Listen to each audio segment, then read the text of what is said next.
Dans le livre à Jean chapitre 3, à partir il y a verset 1er, mais il y a un homme d'entre les pharisiens nommé Nicodème, un chef des Juifs, qui vint lui auprès de Jésus de nuit et lui dit: Rabbi, nous savons que tu es un docteur venu de Dieu, car personne ne peut faire ce miracle que tu fais si Dieu n'est avec lui.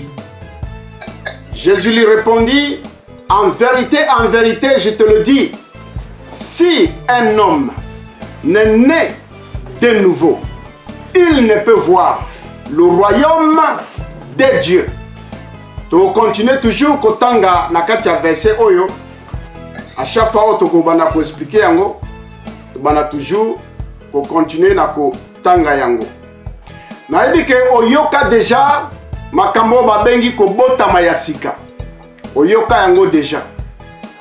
Et je crois que même ceux qui batuni ok, est-ce que au botama ya sika? Na ebite so ko loba te batebele balobaka oui na botama sika depuis kala kutu. Hein? Depuis kutu 1980. Hein? Na botama depuis kala 40 ans yangoyo, 30 ans yangoyo, 50 ans yangoyo, 60 ans yangoyo. Mais en réalité, les gens comprendre ce qui au botama pensa ya solo, ce qui au botama te.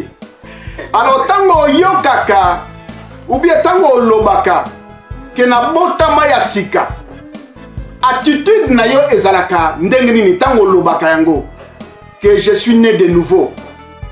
C'est-à-dire définition oyo pesaka na kobotama ya sika ezalaka nini.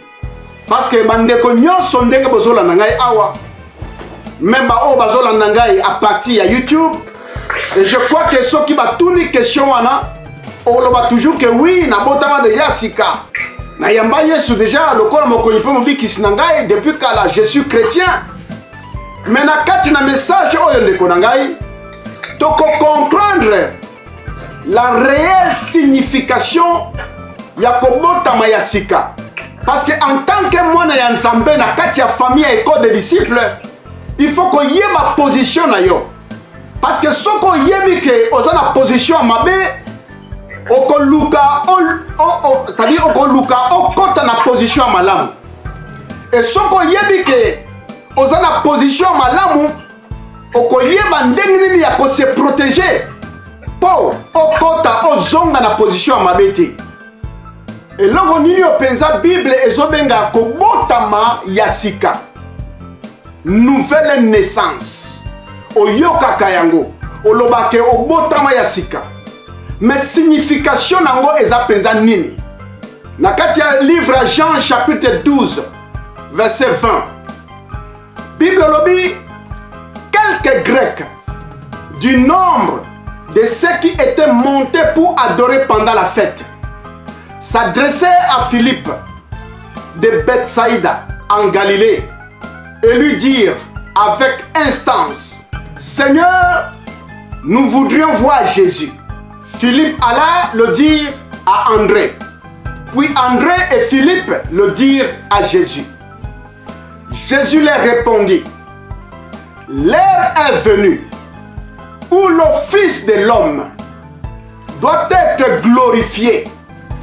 En vérité, je vous le dis, si le grain de blé qui est tombé en terre ne meurt, il reste seul.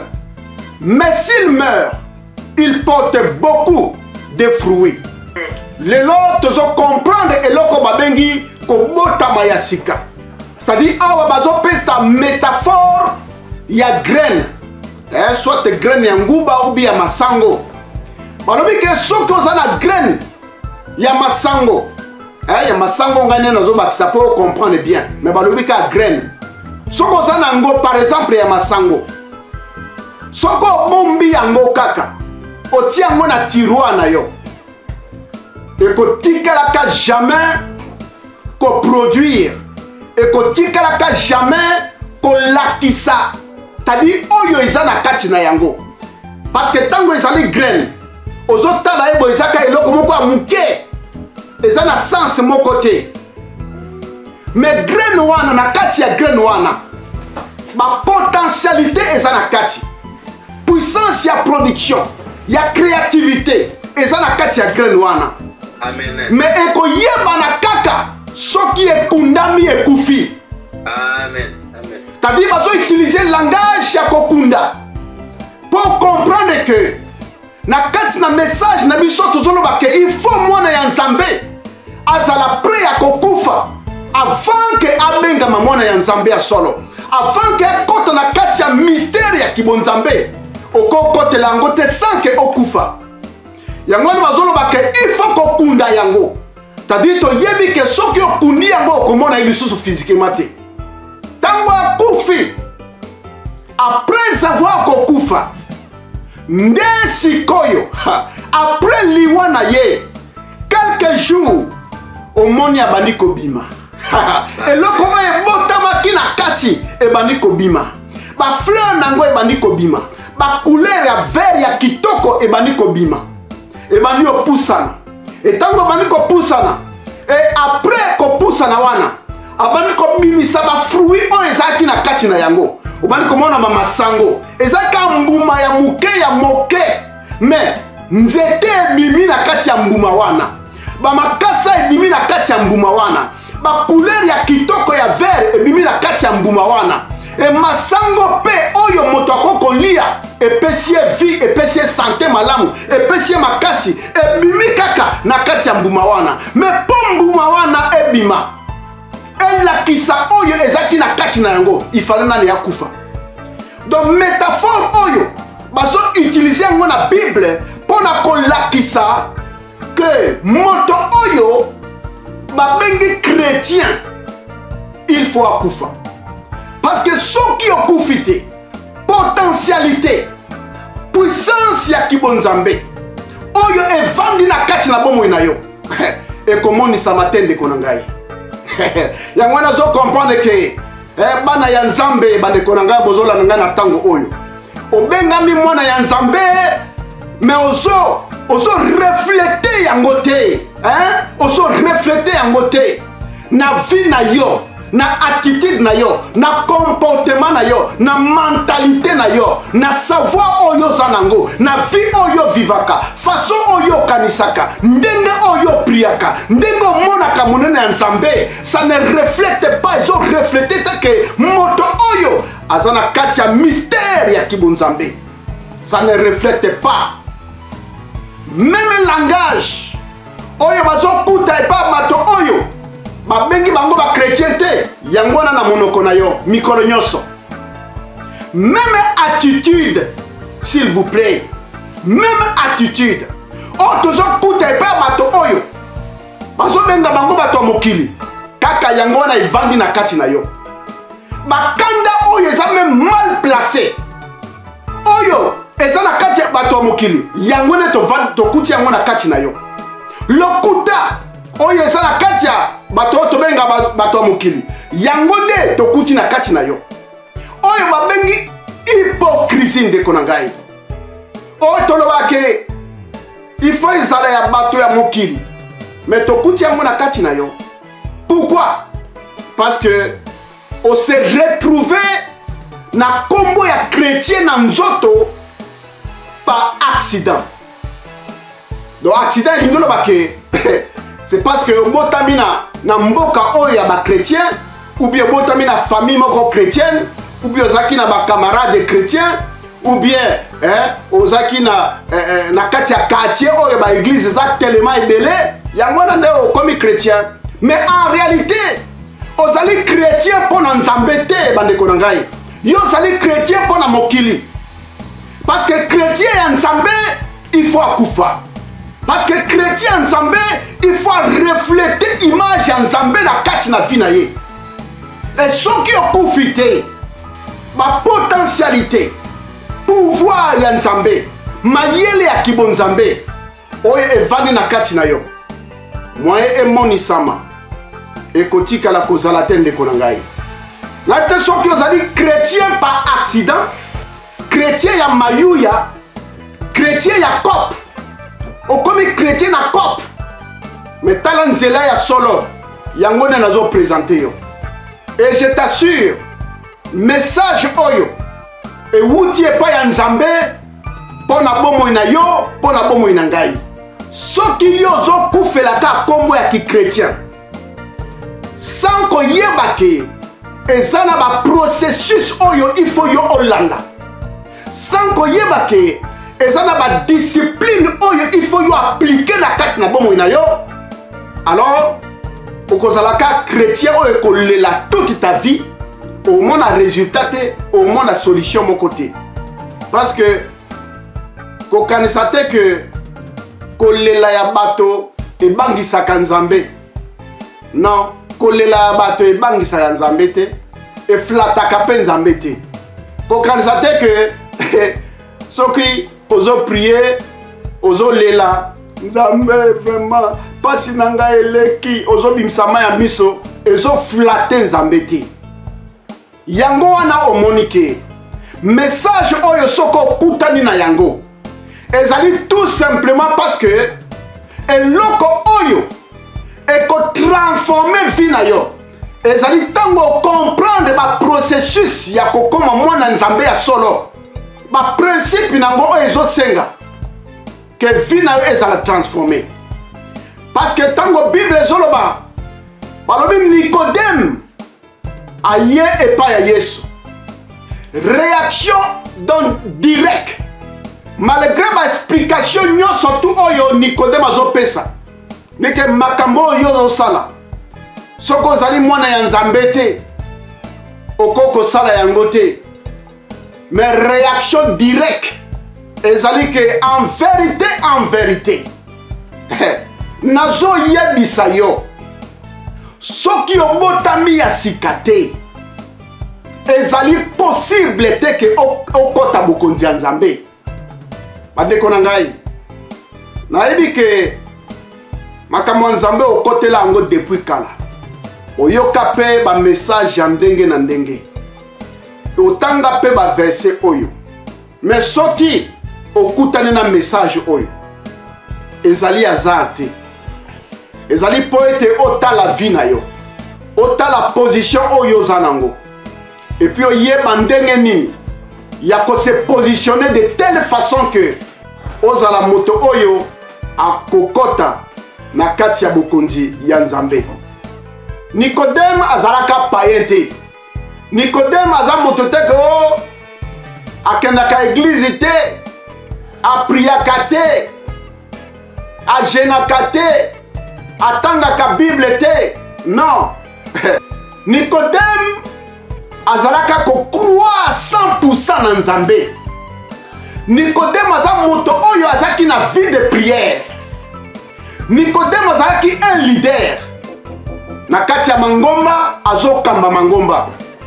Nicodème azalaki moto te oyo azalaki kolanda nzembo ya bato ya mokili ndenge tolobaka yango. Nicodème azalaki kokota bar te. Nicodème azalaki kokota ba boîte te. Nicodème azalaki komela masanga te. Azalaki komela drogue te. Nicodème azalaki moto oyo baza kobenga ye moto ya mokili te. Azalaki toujours kolanda banzembo ka ya miziki ya Nzambe. Nicodème vi na ye akonsakraki yango ya koyeba eloko babengi Bible.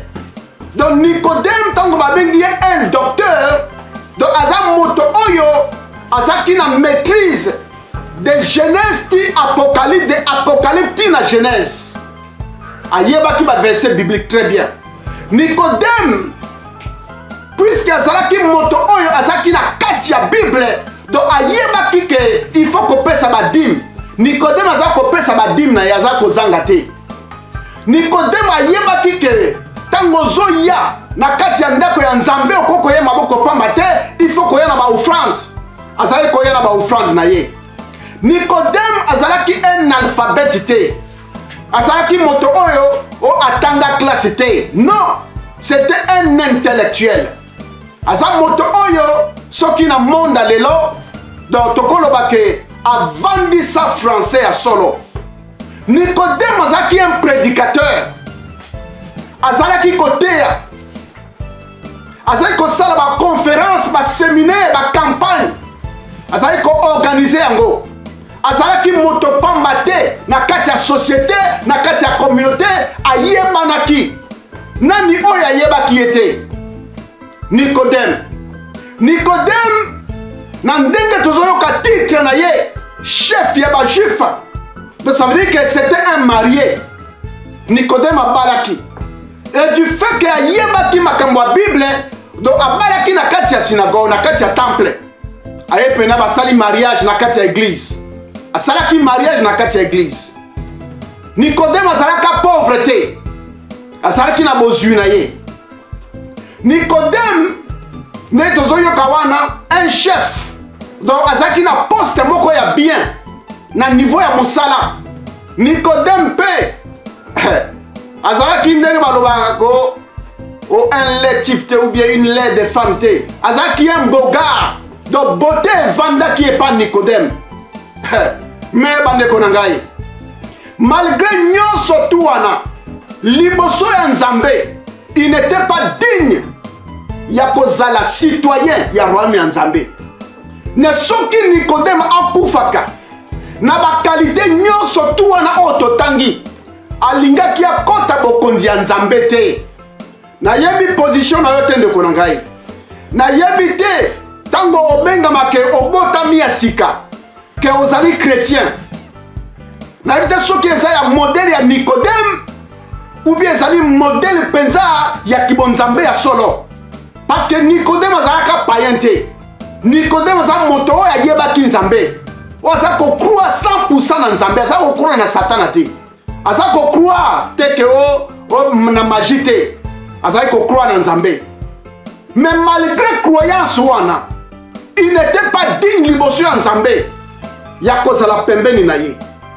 Et bandeko ebele, je vous assure, bien que babengami ba chrétien, bien que bakotaka banganda te, bakotaka bar te, bamela pe masanga te, bamela pe ba drogue te, mais je vous assure, na ndenge oyo bavivaka, ils ne sont pas dignes de s'approcher de Dieu.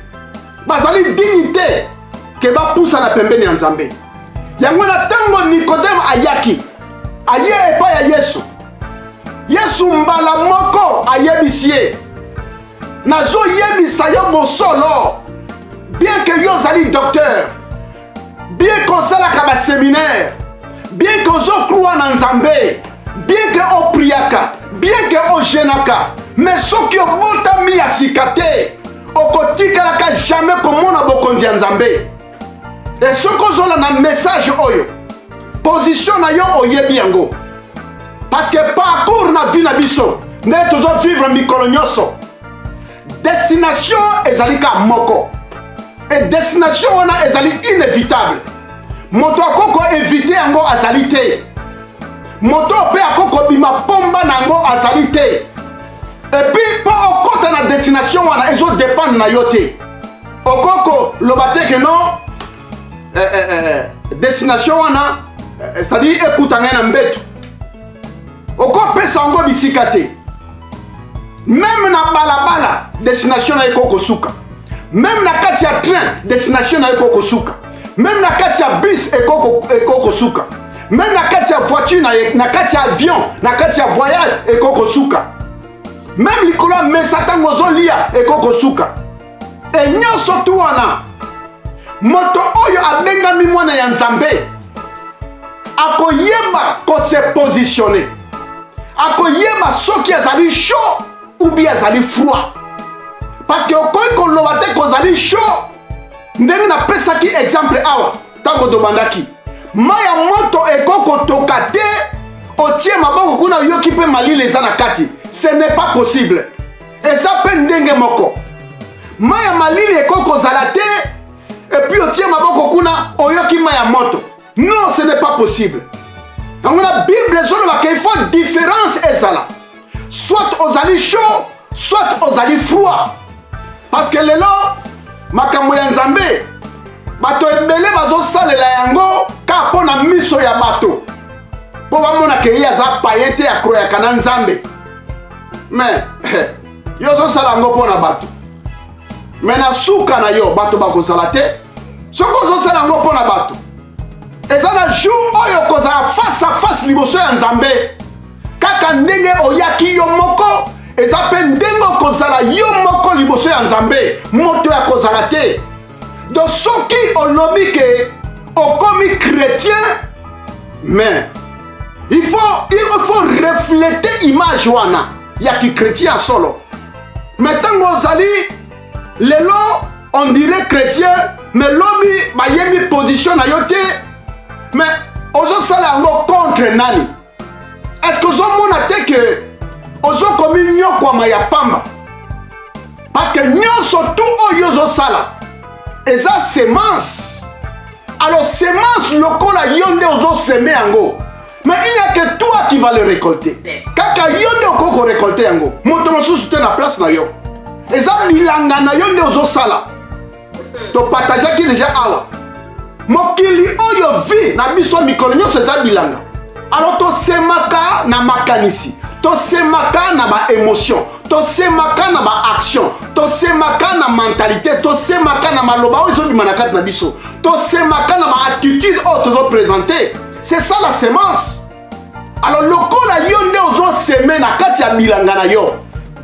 Mais kokamwa biloko oyo kobuka te, parce que yo nde osemaki yango. Donc le christianisme est salama pour na bato nyonso tuti.